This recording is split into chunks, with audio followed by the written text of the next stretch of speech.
July 9th, 2024. Daily Bread.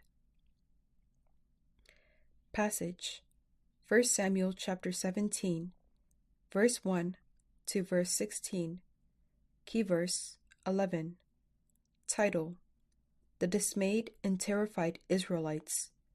Now the Philistines gathered their forces for war and assembled at Socoh in Judah. They pitched camp at Ephes Dammim, between Socoh and Azekah. Saul and the Israelites assembled and camped in the valley of Elah, and drew up their battle line to meet the Philistines. The Philistines occupied one hill, and the Israelites another, with the valley between them. A champion named Goliath, who was from Gath, came out of the Philistine camp. His height was 6 cubits and a span. He had a bronze helmet on his head, and wore a coat of scale armor of bronze, weighing 5,000 shekels. On his legs he wore bronze greaves, and a bronze javelin was slung on his back.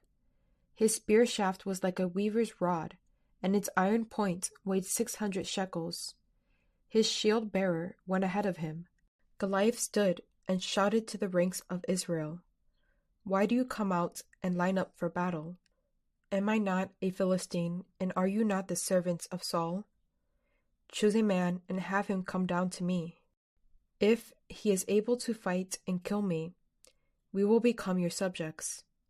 But if I overcome him and kill him, you will become our subjects and serve us."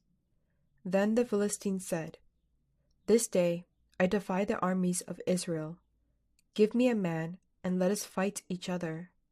On hearing the Philistines' words, Saul and all the Israelites were dismayed and terrified. Now David was the son of an Ephrathite named Jesse, who was from Bethlehem in Judah. Jesse had 8 sons, and in Saul's time he was very old. Jesse's 3 oldest sons had followed Saul to the war. Their firstborn was Eliab, the second Abinadab, and the third Shammah. David was the youngest. The 3 oldest followed Saul, but David went back and forth from Saul to tend to his father's sheep at Bethlehem. For 40 days the Philistine came forward every morning and evening and took his stand. Daily Bread message. When the Philistines invaded Israel, the Israelites drew up their battle line to meet them. A champion named Goliath came out of the Philistine camp.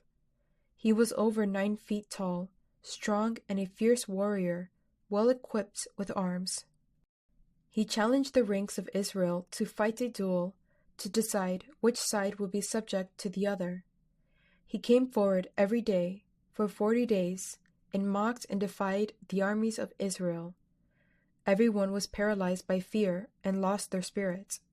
The armies of God became the slaves of fear, though Goliath didn't attack the Israelites, but tried to plant fear in them with loud shouting. The Israelites lost the battle before fighting due to their fear. The real enemy of the Israelites was not Goliath, but fear in their hearts. There are many kinds of Goliaths that try to plant fear in us, but we don't need to fear them, for our God is greater than any kind of Goliath. The root of fear is unbelief.